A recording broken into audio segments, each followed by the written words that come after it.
1930년 한 청년이 수천 장의 별 사진을 맨눈으로 뒤지다가 아주 작은 점 하나가 움직이는 것을 발견했습니다.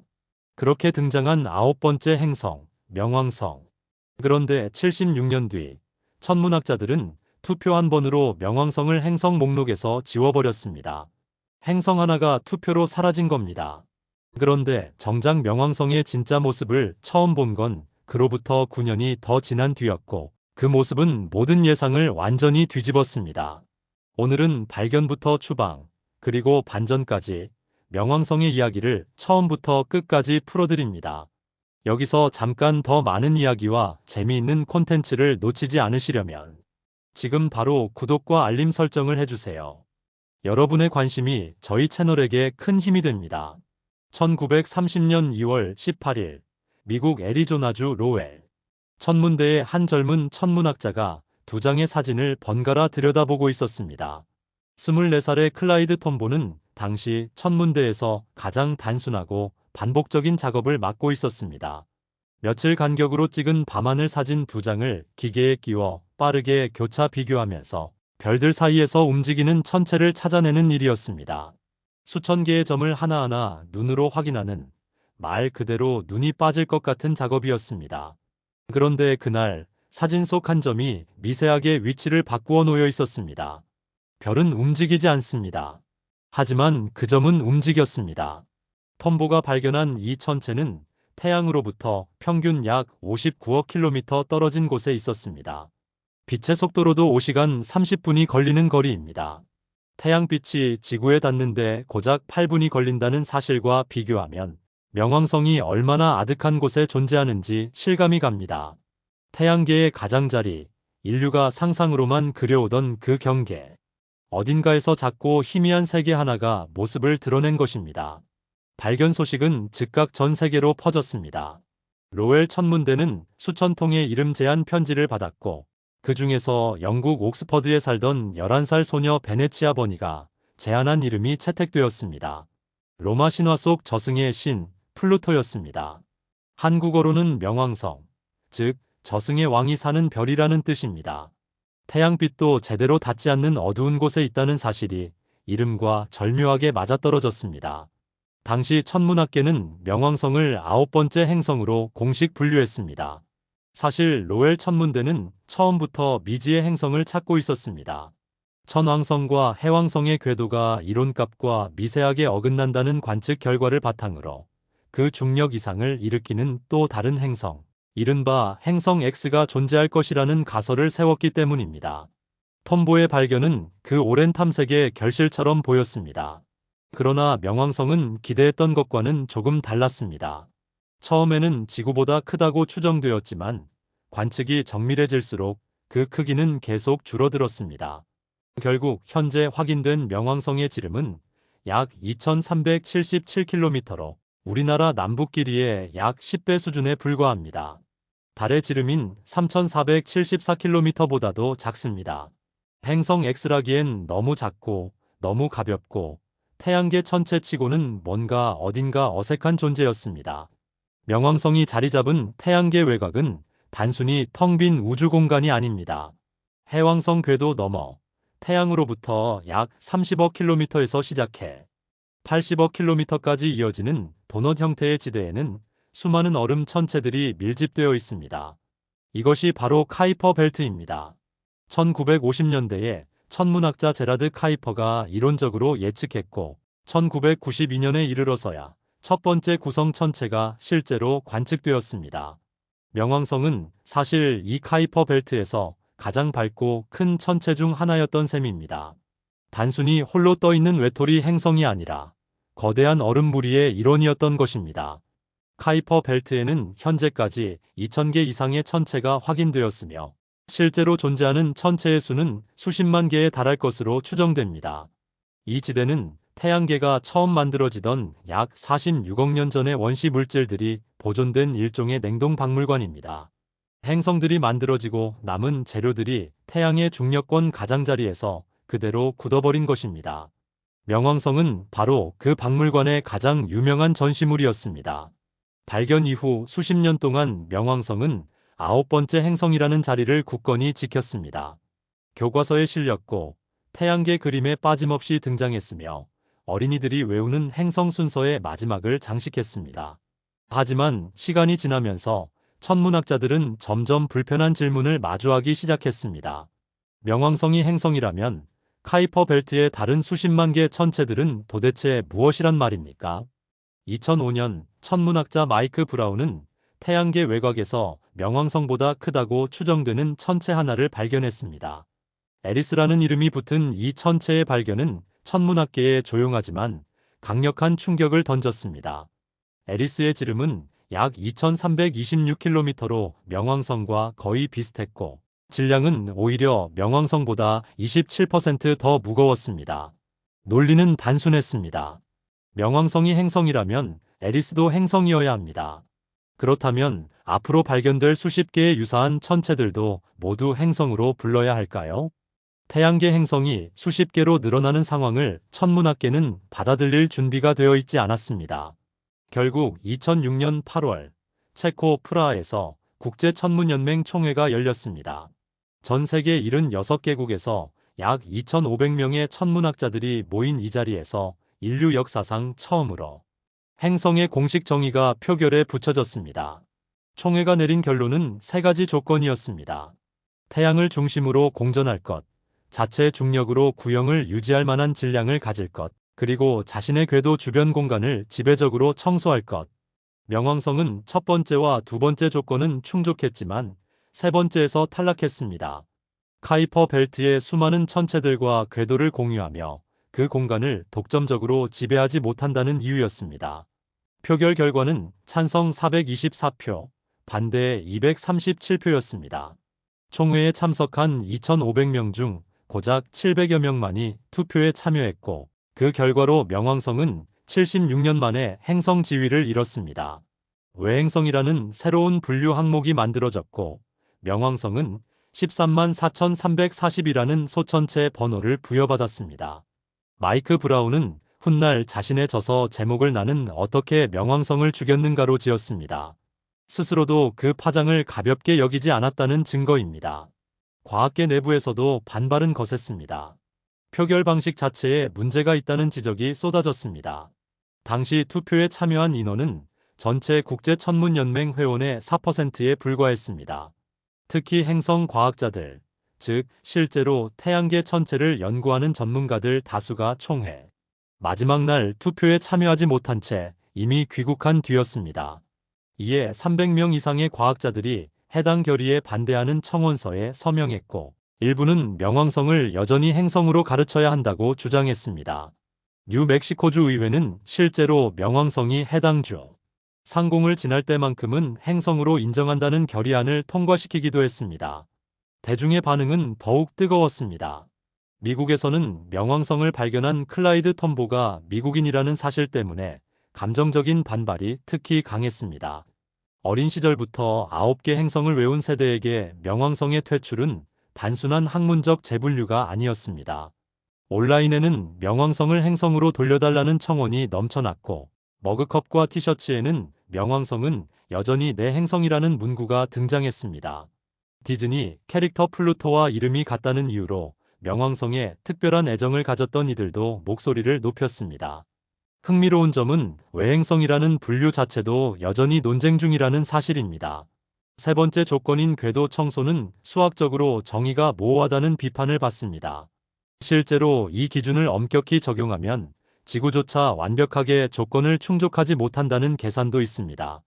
명왕성의 궤도 청소 능력 수치는 지구의 약만분의 1 수준이지만 이 수치가 어느 값 이상이어야 행성인지에 대한 명확한 기준선은 지금도 존재하지 않습니다. 명왕성을 둘러싼 정체성 논쟁은 단순히 하나의 천체를 어느 칸에 집어넣느냐의 문제가 아니었습니다. 그것은 인간이 자연을 어떻게 분류하고 그 분류가 얼마나 자의적일 수 있는지를 보여주는 사례였습니다.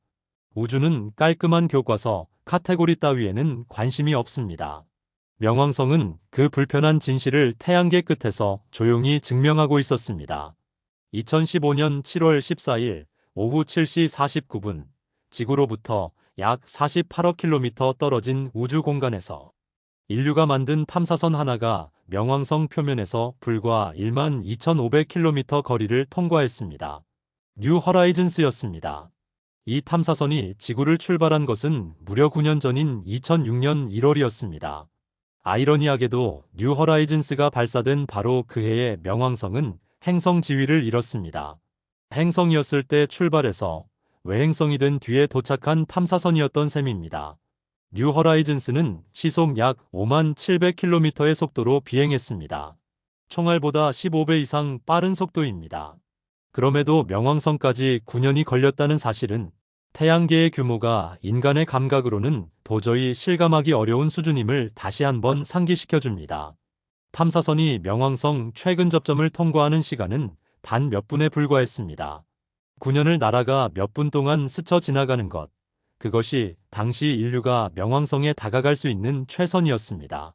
최근접 통과 당일, 뉴 허라이즌스가 보내온 첫 번째 선명한 사진 속에는 아무도 예상하지 못했던 장면이 담겨 있었습니다.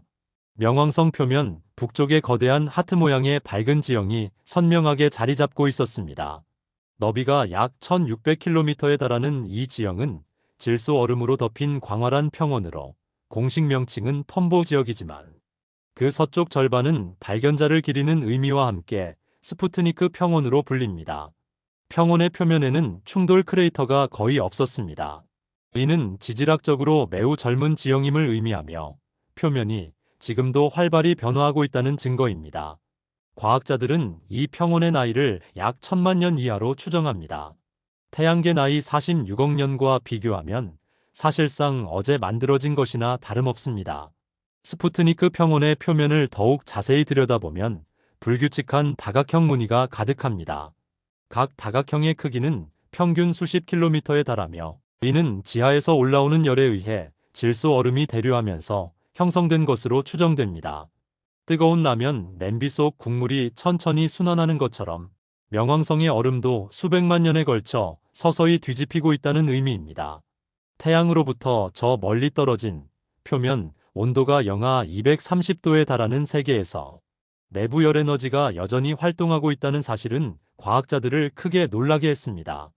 평원의 서쪽 경계에는 또 다른 충격적인 지형이 기다리고 있었습니다. 높이 최대 3,500m에 달하는 산맥이 즐비하게 솟아 있었습니다. 백두산 높이가 약 2,744m임을 감안하면 명왕성의 산들이 결코 작지 않다는 것을 알 수 있습니다. 이 산들은 질소나 메탄 얼음이 아닌 물 얼음으로 이루어져 있습니다. 영하 230도의 환경에서 물 얼음은 화강암 만큼 단단하게 굳어 거대한 지형을 지탱할 수 있습니다. 힐러리 산과 노르게이 산이라는 이름이 붙은 이 산맥은 에베레스트 초등정자들의 이름을 따온 것으로 명왕성 탐사라는 또 다른 인류적 도전에 경의를 표한 것입니다. 뉴 허라이즌스는 명왕성의 대기도 포착했습니다. 주로 질소로 이루어진 이 대기는 지구 대기 압력의 약 10만 분의 1 수준으로 극도로 희박하지만 분명히 존재합니다. 특히 탐사선이 포착한 대기 사진에는 파란색 빛을 띠는 연무층이 여러 겹으로 뚜렷하게 나타났습니다. 지구의 하늘이 파랗게 보이는 것과 같은 원리로 대기 중 입자들이 햇빛을 산란시키면서 생기는 현상입니다. 태양에서 60억 킬로미터 가까이 떨어진 곳에서 가늘고 파란 대기층이 명왕성을 감싸고 있었습니다. 명왕성의 위성 카론도 새롭게 조명을 받았습니다. 지름 약 1212km의 카론은 명왕성 지름의 절반이 넘는 크기로 모 천체 대비 위성 크기 비율이 태양계에서 가장 큰 사례에 속합니다. 카론의 북극 지역에는 짙은 젓갈색의 거대한 반점이 있는데 이는 명왕성에서 날아온 메탄가스가 카론 표면에 내려앉아 화학적으로 변형된 유기물질로 추정됩니다. 두 천체가 서로 영향을 주고받으며 공존하는 독특한 관계였습니다. 뉴 허라이즌스가 수집한 데이터의 총량은 약 50GB였습니다. 탐사선이 이 데이터를 전부 지구로 전송하는 데 걸린 시간은 무려 16개월이었습니다. 빛의 속도로 신호를 보내도 지구까지 4시간 30분이 걸리는 거리였으니 그 속도가 얼마나 느릴 수밖에 없는지 이해가 됩니다. 그리고 그 데이터 하나하나가 도착할 때마다 과학자들은 명왕성이 죽은 얼음 덩어리가 아니라 살아 숨쉬는 복잡한 세계임을 확인했습니다. 뉴 허라이즌스가 명왕성을 스쳐 지나간 뒤 탐사선은 멈추지 않았습니다. 2019년 1월 1일 뉴 허라이즌스는 명왕성에서 약 16억 킬로미터를 더 날아가 카이퍼 벨트 천체 아로코스에 접근했습니다. 태양으로부터 약 65억 킬로미터 떨어진 이 천체는 두 개의 덩어리가 맞붙어 눈사람처럼 생긴 독특한 형태를 하고 있었습니다. 길이는 약 36km에 불과하지만 이 작은 천체 하나가 담고 있는 정보는 상상 이상이었습니다. 아로코스의 표면에는 충돌 흔적이 거의 없었고 형태 자체가 46억 년 전 태양계 형성 초기의 모습을 그대로 간직하고 있었습니다. 행성들이 어떻게 만들어졌는지를 보여주는 살아있는 화석이었습니다. 태양계 형성 이론에서 오랫동안 주류를 이루어온 모델은 미행성들이 격렬하게 충돌하고 합쳐지면서 행성이 만들어졌다는 설명이었습니다. 그런데 아로코스의 형태는 달랐습니다. 두 덩어리가 충돌이 아닌 매우 느리고 부드러운 접촉으로 합쳐진 흔적을 보여주었습니다. 이는 구름 붕괴 모델이라는 새로운 형성 이론을 강력하게 지지하는 증거였습니다. 태양계 외곽의 얼음 천체들이 격렬한 충돌 없이 중력으로 서서히 뭉쳐졌다는 이 이론은 행성 형성 과정 전체에 대한 이해를 근본적으로 바꾸어 놓을 가능성을 품고 있습니다. 명왕성 탐사가 불러온 연쇄 효과였습니다. 명왕성 자체도 태양계 형성의 단서를 품고 있습니다. 명왕성의 내부 구조를 분석한 결과 핵은 암석과 방사성 원소로 이루어져 있고 그 위를 물 얼음 맨틀이 감싸고 있는 것으로 추정됩니다. 일부 과학자들은 명왕성 지하 얼음층 아래에 액체 상태의 바다가 존재할 가능성을 제기합니다. 스푸트니크 평원의 위치가 명왕성과 카론의 조석 고정축과 정확히 일치한다는 사실이 그 단서입니다. 이 거대한 질소 평원이 지하 바다 위에 떠 있는 구조라면 그 무게 때문에 자연스럽게 조석, 고정축 쪽으로 회전 이동했을 것이라는 계산이 나옵니다. 영하 230도의 세계 지하에 액체 바다가 있다면 태양계에서 생명 가능 환경의 기준 자체를 다시 써야 합니다. 카이퍼 벨트 연구의 중요성은 여기서 그치지 않습니다. 현재까지 확인된 카이퍼 벨트 천체는 2,000개가 넘지만 이론적으로 예측되는 총 개수는 수십만 개에 달합니다. 그리고 그 너머에는 산란 원반이라 불리는 또 다른 천체군이 존재하며 더 바깥쪽에는 태양으로부터 최대 10만 천문 단위까지 뻗어 있는 오르트 구름이 있습니다. 1천문 단위가 지구와 태양 사이의 거리인 약 1억 5천만 킬로미터임을 감안하면 오르트 구름은 태양계의 경계가 우리가 생각하는 것보다 훨씬 광대하다는 것을 의미합니다. 명왕성은 그 광대한 미지 영역으로 향하는 첫 번째 이정표였습니다. 태양계 외곽 연구에서 최근 가장 뜨거운 주제 중 하나는 이른바 재구행성 가설입니다. 카이퍼 벨트 천체들 중 일부가 통계적으로 설명하기 어려운 방식으로 태양 쪽으로 기울어진 궤도를 공유하고 있는데 이를 설명하려면 아직 발견되지 않은 거대한 천체가 중력으로 이들을 끌어당기고 있어야 한다는 계산이 나옵니다. 추정 질량은 지구의 5배에서 10배 수준이며 태양으로부터 약 400억 킬로미터에서 1,500억 킬로미터 사이 어딘가를 공전하고 있을 것으로 예측됩니다. 아직 직접 관측된 적은 없습니다. 명왕성의 발견이 행성 X를 찾던 중에 이루어진 것처럼 역사는 또 한 번 반복될 준비를 하고 있는지도 모릅니다. 명왕성이 현대 천문학에 던진 가장 근본적인 질문은 분류에 관한 것이 아닙니다. 행성이냐 외행성이냐는 사실 부차적인 문제입니다. 진짜 질문은 이것입니다. 우리는 태양계를 얼마나 알고 있는가? 발견된 지 95년이 지나도록 인류는 명왕성의 표면 사진 한 장 제대로 갖지 못했습니다. 2015년에야 처음으로 그 민낯을 확인했고 그 민낯은 예상을 완전히 뒤엎었습니다. 죽은 얼음 덩어리일 것이라는 예측은 틀렸고 지질학적으로 활동적인 복잡한 세계가 그 자리에 있었습니다. 탐사 이후 뉴 허라이즌스는 계속 태양계 바깥을 향해 날아가고 있습니다. 2038년경에는 카이퍼 벨트를 완전히 벗어날 것으로 예상됩니다. 탐사선에 탑재된 방사성동 위원소 열전기 발전기의 출력이 한계에 달하는 2030년대 중반까지는 데이터를 계속 보내올 수 있을 것입니다. 그 이후에는 보이저 1호, 2호처럼 신호도 없이 우주를 표류하게 됩니다. 어쩌면 수억 년 후 다른 항성계의 누군가가 이 작은 금속 덩어리를 건져 올릴지도 모릅니다. 명왕성은 행성 목록에서 지워졌지만 오히려 그 덕분에 더 풍부한 이야기를 얻었습니다. 9번째 행성으로 조용히 자리를 지켰다면 그냥 목록의 마지막 줄에 머물렀겠지만 외행성으로 재분류되면서 카이퍼 벨트라는 미지의 세계 전체에 대한 관심을 끌어당겼습니다. 논쟁이 탐사를 불러왔고 탐사가 새로운 질문을 만들었습니다. 지름 2377km의 작은 세계가 인류의 우주관을 뒤흔든 것입니다. 우주에서는 크기가 중요하지 않습니다. 명왕성이 그것을 증명했습니다. 오늘의 이야기는 어떠셨나요? 오늘의 이야기가 좋았다면 구독과 좋아요를 눌러주세요. 여러분의 관심과 사랑은 저희 채널에 큰 힘이 되고 더 좋은 콘텐츠를 만들어갈 수 있어요. 오늘도 꿀찬 튜브를 시청해주셔서 감사합니다.